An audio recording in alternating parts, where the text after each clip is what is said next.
Hello दोस्तों, कैसे हो? आपका स्वागत है त्रिपाण स्टडी सेंटर में। आज जो हम करने जा रहे हैं क्लास 12 एनआईएस बोर्ड का जो है हिस्ट्री का chapter number 11, emergence of the regional state in India 12th to the 18th century. यानी देखा जाए तो 11वां चैप्टर जो है भारत में प्रदेशी राज्य का उदय बहुत ही महत्वपूर्ण है। ये हर एक क्लास के बच्चों के लिए महत्वपूर्ण होगा, चाहे वो एनआईएस में पढ़ते हों, चाहे सीबीएसई में पढ़ते हों, चाहे यूपी बिहार बोर्ड के बच्चे हों, चाहे वो यूपीएससी एग्ज़ाम की तैयारी भी कर रहे हो, उनके लिए भी ये चैप्टर कई मानने में बहुत ही महत्वपूर्ण साबित होगा। इसमें जो है हम 12वीं सेंचुरी से लेके जो है 18th सेंचुरी के विषय में विस्तार पूर्वक जानने की कोशिश करेंगे।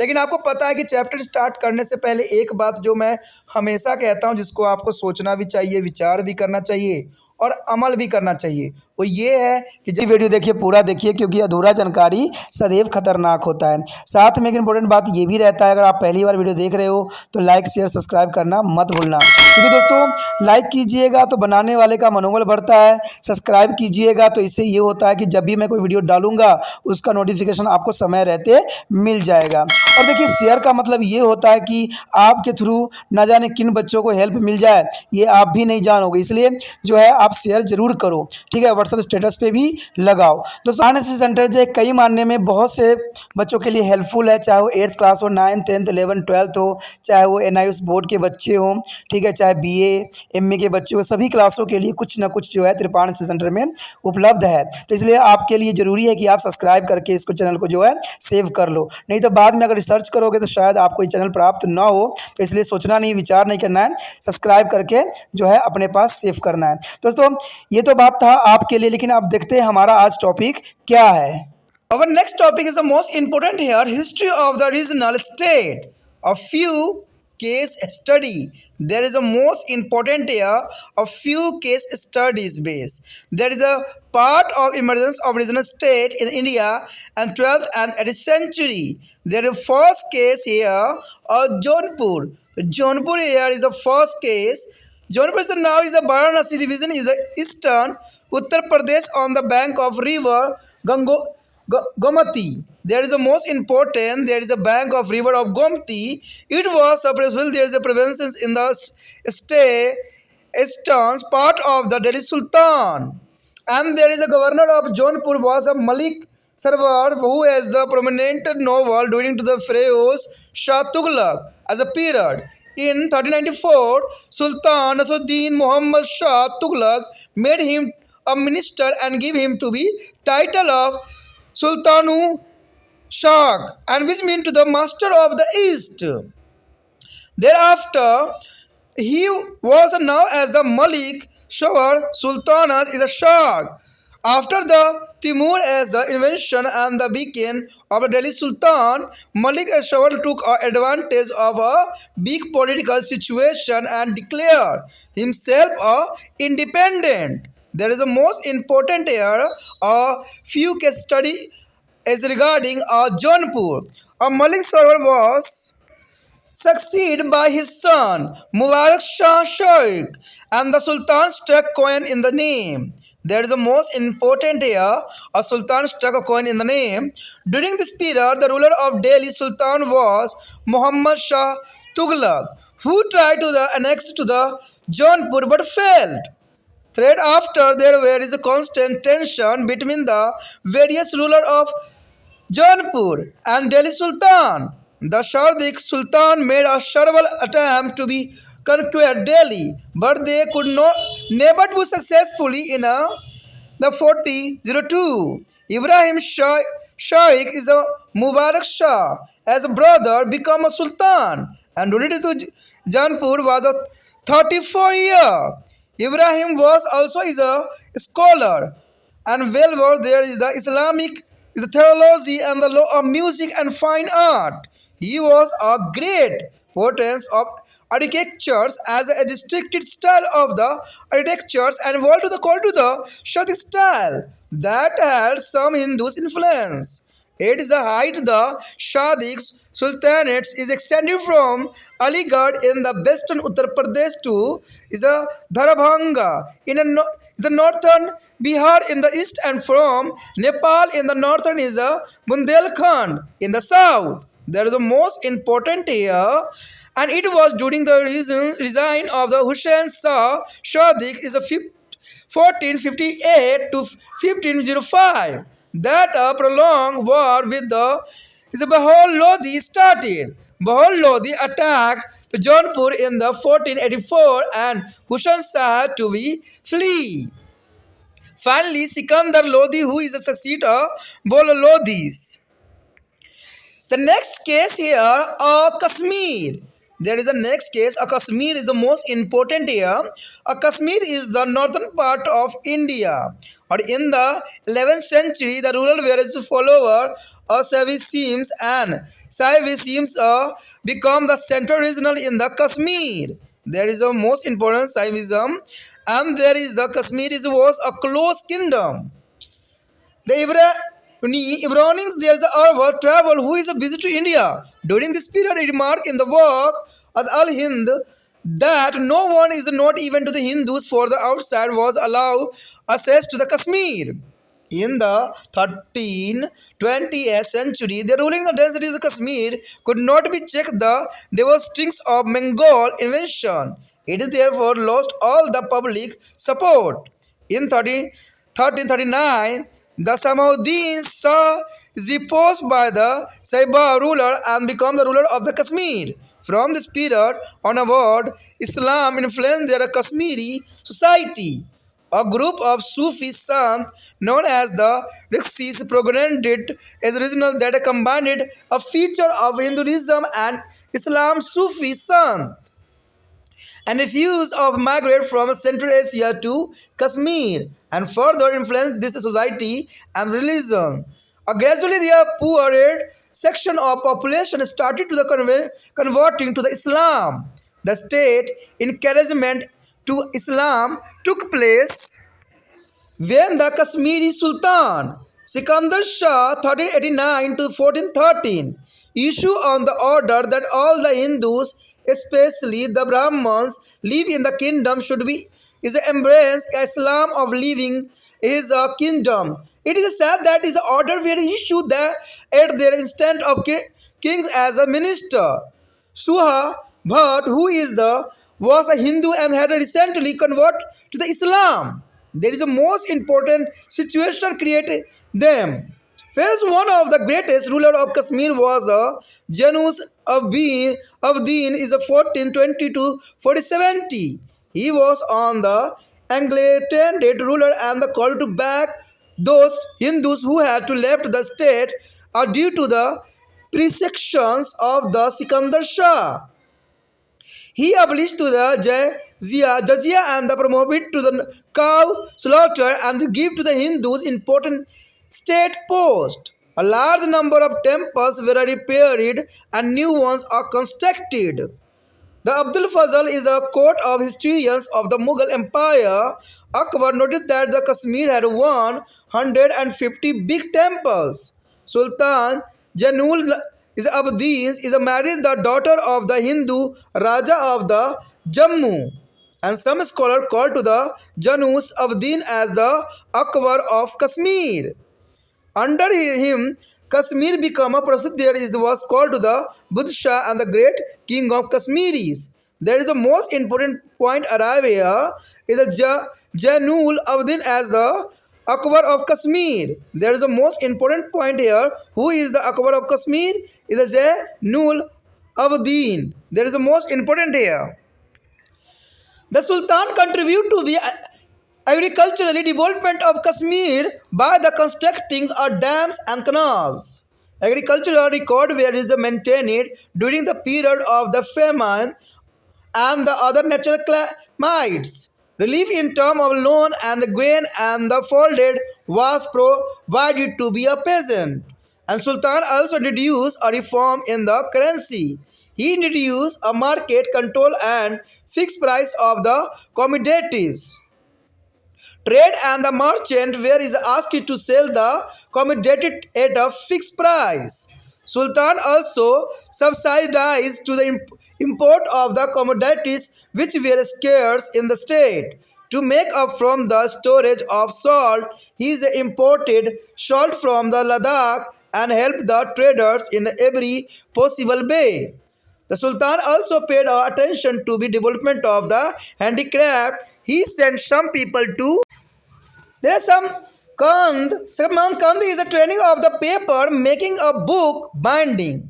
There is the most important Samarkand for training of paper making and book binding. Sultan also encouraged stone cutting and polishing and the many other craft. He introduced a carpet and soil is making. Soil making is the most important here and which is a make a Kashmiri famous till day. Sultan also founded the town of Jangir and Connecticut is the Jaipur and the laid it out of the island on the Dal Lake. Dal Lake is that which can be seen till today. His the chief engineering achievement was the Jina Lanka and the artificially island in the Reservoirs Lake on which is there a build his places and mosques. He was a great scholar of the Persians or Sanskrit, Tibetan, and the Arabs language and patronized to their Sanskriti and Persian is a scholar. Under his patronage is a Mahabharata, is a Kalan, as a Rashtarangani. There is translated into the Persian and many Persian and the Arabic work were translated into Hindi. He himself was a poet and writer is a poetry under to the pen name Kitab. There is a most important here. After his weak rulers ascended, they throve to the Kashmir and there was a confessions. Taking advantage of this, Mirza Hyder Babur and Baburs and related to occupy to the Kashmir. There is a most important here. The advantage of Mirza Hyder and the Babur as a related to the occupy to Kashmir. In 1586, Akbar conquered to Kashmir and made it a part of the Mughal Empire. The next case of the Bengal. There is a most important here. The Bengal is the next case. The Bengal was important regional kingdom under the Palas in the 18th century and the Senas in the 12th century. Bengal was the most is the province of the Delhi Sultan. The long distance, uncomfortable climate and poor means of transport and communication made it difficult for the Delhi Sultan to control his province. Therefore, it was easy to Bengal to assist in the independent. Ghiyahuddin Tughlaq tried to solve the problem by partitioning Bengal into three independent administrative divisions. The Lakhnauti is a Natagaon and Soragon. There is the most important three here.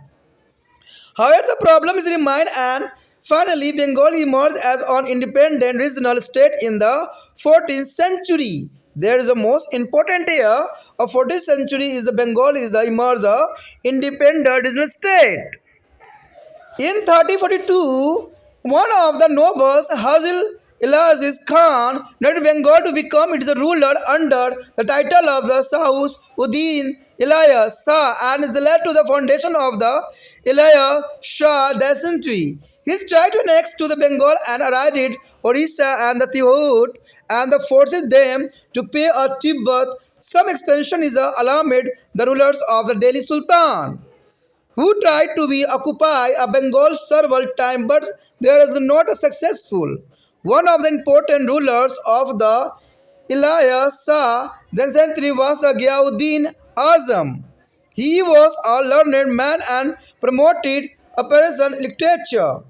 He was well down of the dispensations of free and fair justice to the people.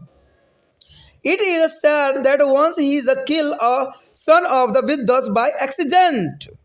The Vidyas feel a complaint with the Qazi, whose Sammanite was the ruler of the court. When the case was decided, the Azam told the Qazi that had to not be discharged his duty. Honestly, he would be have to kill him.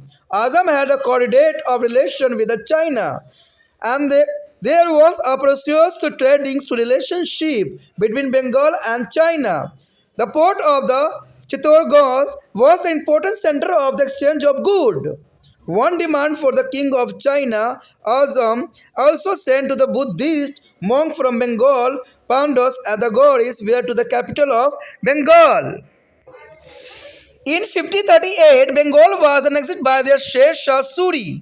In 1586, Akbar acquired to the Bengal and made it into the Suba. Well, the reason was the language of administration, Bengali development as a regional language. The establishment of Mughal control over to the Bengal are considered with the rise of the agrarian settlement in the forest and the marshes is the area of the southeast Bengal. Soon after, with the spirit of the rice cultivation, and this area has become heavily populated with the local community of the fisher folk and peasant. The Mughal establishment there is a capital in the heart of the Stan Delta at the Dhaka. Officially and functionaries is receive land grant and settled there. Alauddin Hussain Shah, in 1439 to the 1519, was the another important ruler of Bengal. He was a very efficient and gave a high administrative post by the Hindus and is said to be have paid respect to the Chaitanyas and the Vaishnava sector as they come into the confist of the Sikandar Lodi and had to be make a pace with him. The last case of here, Gujarat. The Gujarat is the most important here, and this was the fertile and the prosperous is the province. He had a flourishing as a seaport and was famous for the handicraft. Alauddin Khilji was the first Sultan to next it is a Delhi Sultan and the son then to remain under Turkish governor of the Sultan. After the Timur's invention in 1407, Zafar Khan, who was then to governor, become the independent ruler, and after some time assumed the title of the Muzaffar Shah. The Zafar Khan as a father was a Rajput who had given his sister in a marriage to the Firoz Shah Tughlaq. There is a most important relationship here. Ahmad Shah is a 1411 to 1441 was one of the important ruler of Gujarat. He found there is a city of the Ahmedabad and made it is the capital in 1413. 1413 is the most important period time. He is a built a beautiful building like a Jama Masjid and Teen Darwaza and the beautified their city with the garden and places and bazaars. Ahmad Shah was influenced by the Jaina architectures and tradition of Gujarat. He was on the efficient administrator and consolidated the original state of Gujarat. He subjugated due to the Rajput state. Jawar is a Bandi and the Durgapur. There is a most important state here.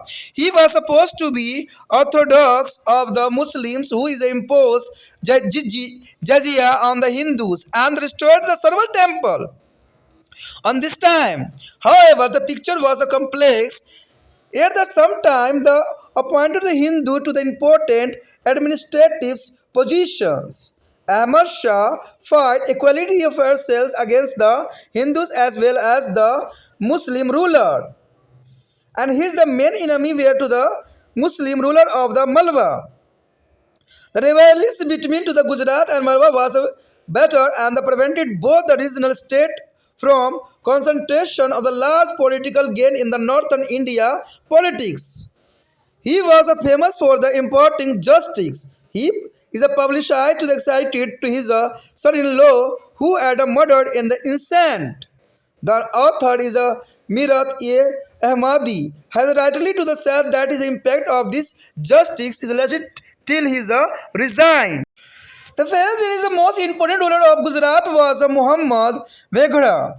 He was called to the Muhammad Veghra as he had captured two powerful forts. Or Ghara is a Ginar. This means to the Janu Ghad and the Sasustra and the fort of the Champaner from the Rajput in the southern Gujarat. Both this is a fort where is the strategics of important. Strategics is important here.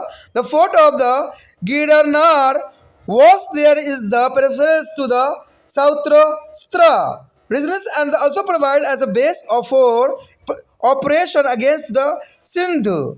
The Sultan is founded a new town called to the Mustafabad at the foot of the hill. This town with a many beautiful is a momentous because they are a second capital of Gujarat. Similarly, the effort of the Champanar and the crucial and to control to the Malwa and the Kundesh and the Muhammad constructed a new town is called to the Muhammadabad near the Champanar. That is the most important here. According to the another versions, he was called to the Beghar as his mustache as a blade. There is a horror of cow. Is a Beghar. Is a Muhammad is supposed to have had to flow a bear which is reached up to his waist. His mustache was supposed to be so long that his tie it's over his head.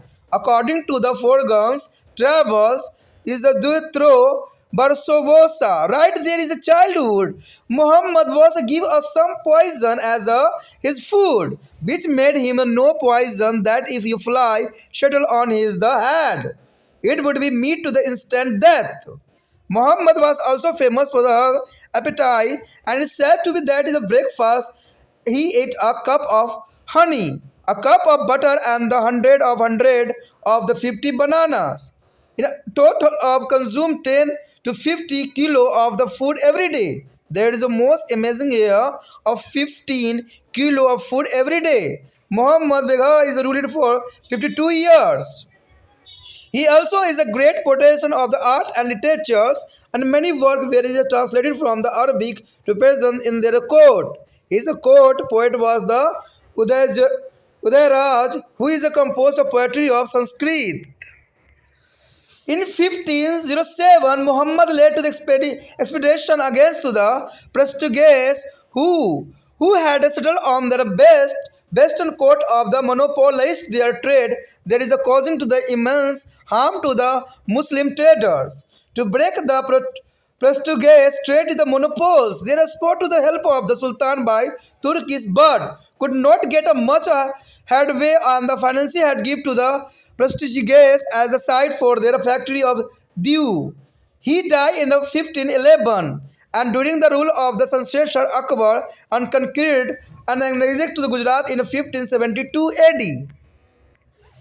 यहाँ पर जो हमारे समक्ष आया है बहुत ही महत्वपूर्ण topic परदेसी राज्य का इतिहास, जिसके है कुछ विशेष अध्ययन हमने करना है, कुछ केस को हमने लेना है, जो कि हमारा पार्ट है भारत में परदेसी राज्य का उदय के अंतर्गत आया है।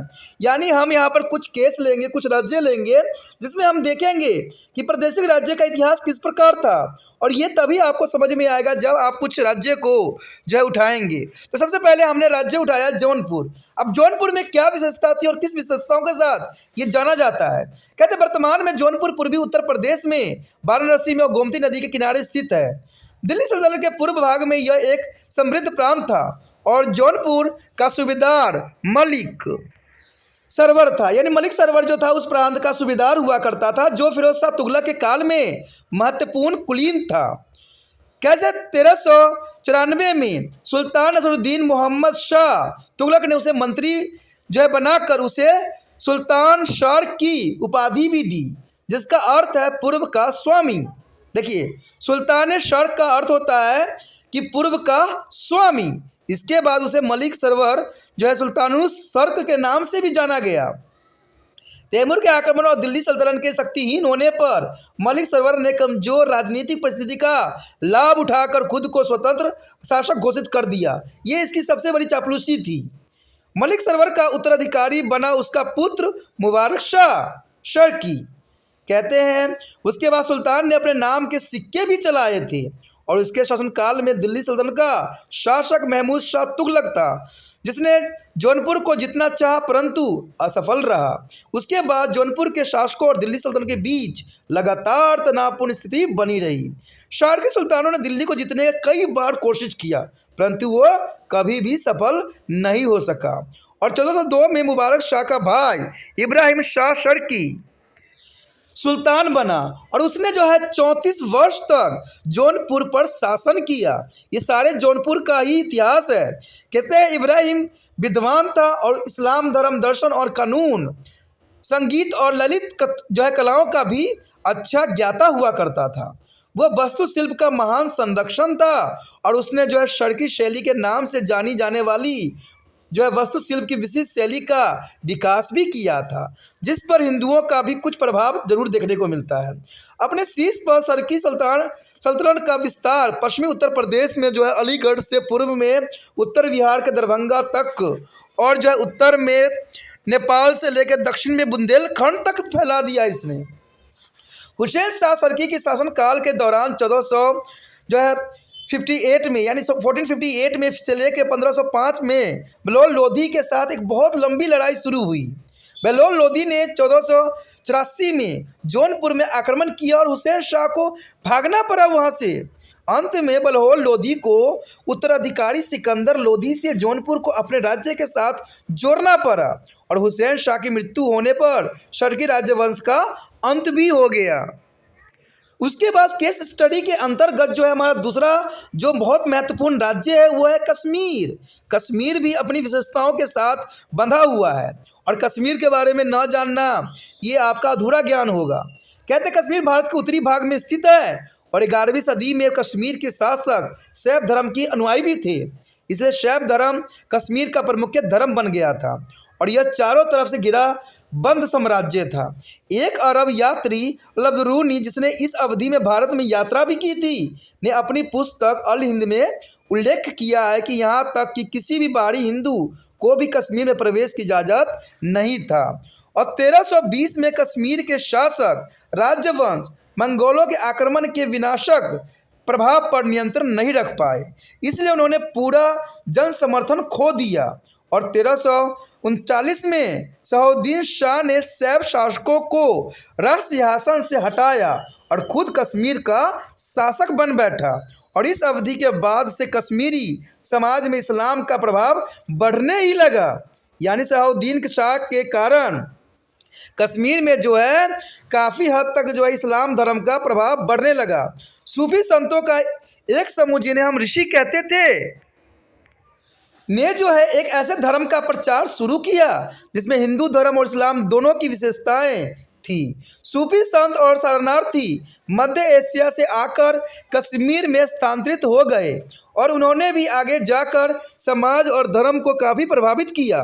धीरे धीरे जनता के गरीब वर्ग के इस्लाम धर्म को अपनाना शुरू कर दिया, क्योंकि गरीब जनता करती भी तो क्या करती, उनके लिए जो है धर्म परिवर्तन करना उनके बस में ही था, क्योंकि उसके सिवा और उनके सिवा कुछ भी नहीं था उनके पास, क्योंकि सभी जो राजाओं के अधीन थी।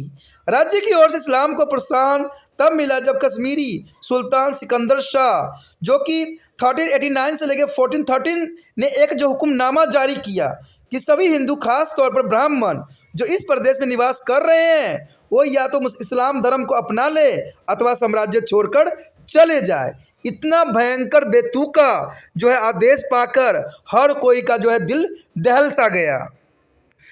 ऐसा कहा जाता है कि हुक्मनामा राजा के मंत्री जो है सुआ भट्ट के कहने पर जारी किया गया था, जो एक हिंदू था और जिसने हाल ही में इस्लाम धर्म कबूल किया था। देखिए कुछ भी हो, लेकिन कहते हैं ये बहुत ही बेतुका और बहुत ही दुखदायक जो था हुक्मनामा था, जो वहाँ के कश्मीर के जो पंडित थे उनके लिए एक आघात साबित हुआ। और कहते हैं ये जो थी कश्मीर पंडित के लिए एक दर्द से भरा हुआ स्टोरी थी जिसको कोई भी महसूस करना नहीं चाहेगा। शायद जैनुल अबिदीन जो कि 1420 से लेकर 1470 के बीच कश्मीर का सबसे बड़ा शासक था, वो बहुत बुद्धिमान शासक था और उसने उन सभी हिंदुओं को वापस बुला लिया जो सिकंदर शाह के उत्पीड़न की वजह से राज्य को छोड़कर चले गए थे। देखिए कितना समझदारी के शायद जैनुल अबिदीन ने कहा। कहते हैं इस दुनिया में अच्छे लोगों की कमी नहीं है तो बुरे लोगों की कमी भी नहीं है, हर तरह के लोग जो है यहाँ पर निवास करते हैं। और वही बात यहाँ पर शायद जैनुल अबिदीन ने अपनी जो है अच्छी जो है बातों से वहाँ के लोगों का दिल जीत लिया।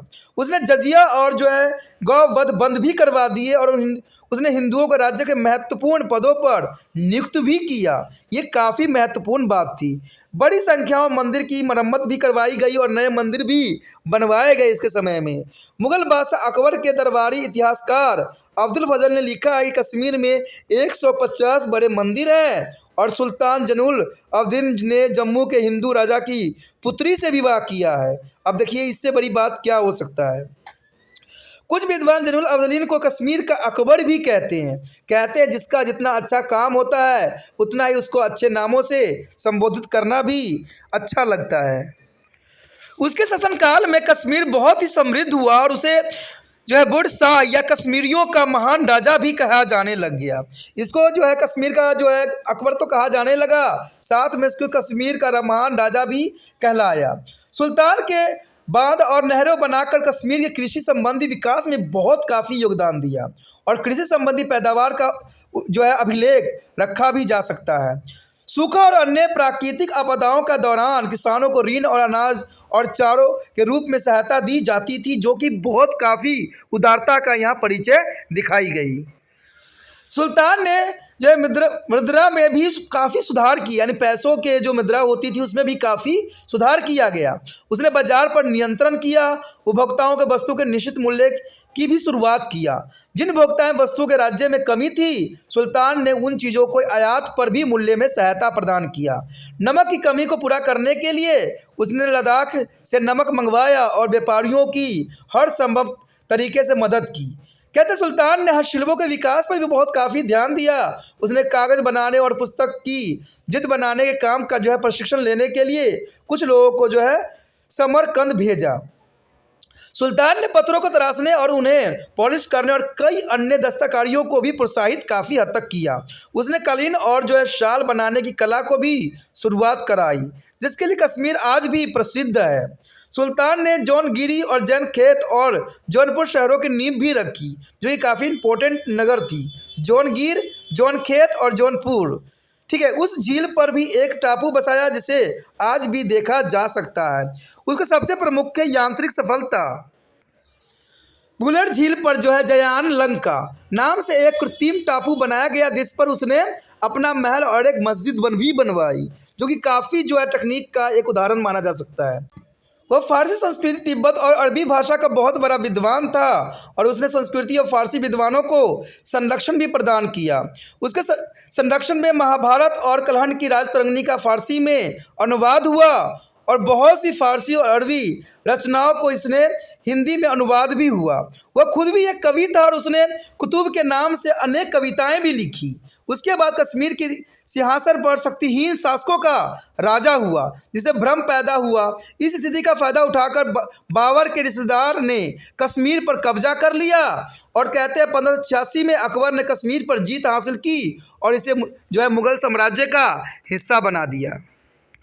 यदि हम स्टडी के अंतर्गत बंगाल को ले तो बंगाल कहते हैं बहुत दूर होने के कारण बहुत ही फेमस भी था और बंगाल का अपना एक विशेष महत्व है। यहाँ पर हम बंगाल की जो है राजाओं के बारे में जानेंगे, किस प्रकार बंगाल ने जो है राजाओं को झेला और किस प्रकार जो है बंगाल उजड़ी भी तो बसी भी। तो बंगाल के बारे में जानने के लिए आप मेरे साथ बने रहें। तो देखिए बंगाल क्या है। बंगाल एक राज्य है। बंगाल 18वीं सदी में पालो और 12वीं सदी में सेनों के अधीन एक बहुत ही महत्वपूर्ण प्रदेशी साम्राज्य था। बंगाल दिल्ली सल्तनत का सुदूर जो है पूर्वी प्रांत था और अत्यधिक दूर था। कहते सहनीय वातावरण और परिवर्तन के संचार के कम साधनों की वजह से दिल्ली सल्तनत का इस प्रदेश पर नियंत्रण रख पाना बहुत कठिन था, क्योंकि बहुत काफ़ी दूर भी थी और यहाँ पर जो है वातावरण भी बहुत चेंजेस थी। गयाउद्दीन तुगलक ने बंगाल को जो है लखनौटिस, सतगंगा और सेनानगर गाँव के 3 स्वतंत्र शासकीय क्षेत्र में बांटकर इस समस्या का समाधान भी करना चाहा, परंतु इस समस्या का समाधान नहीं हो सका और अंत में बंगाल 14वीं सदी में एक स्वतंत्र प्रादेशिक राज्य बनकर उभरा। 1342 में एक कुलीन हाजी कहते इलियास खान ने बंगाल को संगठित भी करने की कोशिश किया और सयाउद्दीन इस्लाह शाह की उपाधि हासिल करके वहाँ का एक शासक भी बना और उसने इस जो है इलियास शाह राजवंश की नींव भी रखी। उसने बंगाल को अपने हाथ जो है जोड़ने की कोशिश की और उड़ीसा और जो है तिरहुट पर धावा भी बोला और उसने जो है नजराना देने के लिए मजबूर भी किया गया और इस प्रकार जो है विस्तारों ने दिल्ली सल्तनत के शासकों को सतर्क कर दिया, जिन्होंने बंगाल को जीतने के लिए अनेक बार कोशिश भी की परंतु सफल नहीं हो सकी। इस्लाह शाह राजवंश के महत्वपूर्ण शासकों में एक था और गयाउद्दीन आजम वह जो है विद्वान व्यक्ति था और उसने फारसी साहित्य को प्रोत्साहित भी किया। वह लोगों को स्वतंत्र और सही न्याय देने के लिए प्रसिद्ध था। कहा जाता है कि एक बार उसने दुर्घटनावश एक विधवा के पुत्र की हत्या कर दी। विधवा ने काजी के पास इसकी शिकायत दर्ज करा दी, जिसने शासक को न्याय में बुलाया। जब इस मामले का निर्णय हुआ तो आजम ने काजी से कहा कि अगर उसने अपने कर्तव्य का ईमानदारी से पालन नहीं किया होता तो उसे मार दिया होता। आजम के चीन के साथ बहुत मधुर संबंध थे। बंगाल और चीन के बीच बहुत समृद्ध व्यापारिक संबंध भी थे। चटगांव और बंदरगाह वस्तु विनिमय का एक बहुत ही महत्वपूर्ण केंद्र उस समय माना जाता था और चीन के बंदरगाह की मांग पर आजम ने बंगाल को बौद्ध भिक्षुक भी वहां भेजे गए थे। पांडुआ और गोंड बंगाल की राजधानी थी उस समय। कहते 1538 में शेरशाह सूरी ने बंगाल को अपने राज्य में मिला जरूर लिया था और 1586 में अकबर ने बंगाल को जीत लिया और इसे एक सूबा बना दिया। फारसी प्रशासन की भाषा भी, परंतु बंगाल प्रादेशिक भाषा के रूप में विकसित हुई। बंगाल पर मुगलों का नियंत्रण स्थापित होने के साथ साथ बंगाल के दक्षिण पूर्वी इलाके के वन क्षेत्र में भारी संख्या में मछुआरों और किसानों के स्थानीय समुदायों की भारी संख्या में आबादी बढ़ी। मुगलों ने ढाका में पूर्वी डेल्टा के बीचों बीच अपनी राजधानी स्थापित भी किया। सरकारी कर्मचारी और अधिकारियों के अनुदान में भूमि भी दी गई और वो यही बस गए। कहते हैं अलाउद्दीन हुसैन शाह, जो कि 1439 से लेकर 1519 तक बंगाल एक अन्य महत्वपूर्ण शासक था। वो बहुत ही कुशल शासक था और उसने हिंदुओं को ऊंचे प्रशासनिक पदों पर नियुक्त भी किया और कहा जाता है कि उसने वैष्णव संप्रदाय के चैतन्य को भी बहुत सम्मान दिया। सिकंदर लोधी के साथ उसकी लड़ाई हो गई और उसके बाद उसके साथ शांति की समझौता करना पड़ा। उसके पश्चात हमारे समक्ष बहुत ही महत्वपूर्ण टॉपिक है, देखते हैं क्या है। गुजरात। देखिए गुजरात बहुत ही महत्वपूर्ण आता है। कहते हैं गुजरात काफ़ी उस समय फेमस थी और गुजरात की अपनी एक विशेषता थी। कहते हैं गुजरात कि अगर हम स्टडी करें, उसके केस स्टडी के अंतर्गत लें तो गुजरात से हमें बहुत कुछ जानने को मिलेगा। यह एक बहुत ही उपजाऊ और समृद्ध प्रांत था और यहाँ पर बहुत ही विकसित बंदरगाह थे और यह अपने हस्तशिल्पों के लिए ही बहुत काफ़ी प्रसिद्ध थे। यानी हस्तशिल्पों के लिए गुजरात था काफ़ी फेमस था। अलाउद्दीन खिलजी पहला ऐसा सुल्तान था जिसने इसे दिल्ली सल्तनत के साथ जोड़ा और तब से यह सल्तनत के तुर्की सूबेदारों के अधीन रहा। कहते 1407 में तैमूर के आक्रमण के बाद जाफर खान, जो कि उस समय वहाँ का सूबेदार था, स्वतंत्र शासक बन गया और कुछ समय के बाद उसने मुजफ्फर शाह की उपाधि स्वीकार कर ली। जाफर खान के पिता राजपूत थे और जिसने अपनी बहन का विवाह फिरोज शाह तुगलक से कराया था। अहमद शाह, जो कि 1411 से लेकर 1441 में गुजरात के प्रमुख शासकों में से एक माना जाता है, उसने अहमदाबाद शहर की नींव रखी और 1413 ईस्वी में राजधानी भी बनाया। उसने जामा मस्जिद और 3 दरबार जैसे खूबसूरत भवन भी बनवाए और उद्यान, महलों और बाज़ारों का सौंदर्यीकरण करवाया। अहमद शाह गुजरात के जैन वास्तुशिल्प से बहुत काफ़ी प्रभावित था और वह एक बहुत ही कुशल प्रशासक भी था और उसने गुजरात के प्रादेशिक राज्यों को संगठित भी किया। उसने झालावाड़, बूंदी और दुर्गापुर के राजपूतों प्रदेशों को पराजित भी किया। उसे एक कट्टर मुस्लिम माना जाता था जिसने हिंदुओं पर जायजा लगाया और उसके हिंदुओं का विनाश भी बहुत ही किया। उसके साथ ही उसने हिंदुओं को महत्वपूर्ण प्रशासनिक पदों पर नियुक्त भी किया। अहमद शाह ने हिंदू और मुसलमान दोनों शासकों के साथ घमासान युद्ध भी किया। उसका सबसे बड़ा शत्रु था मलबा का मुस्लिम शासक।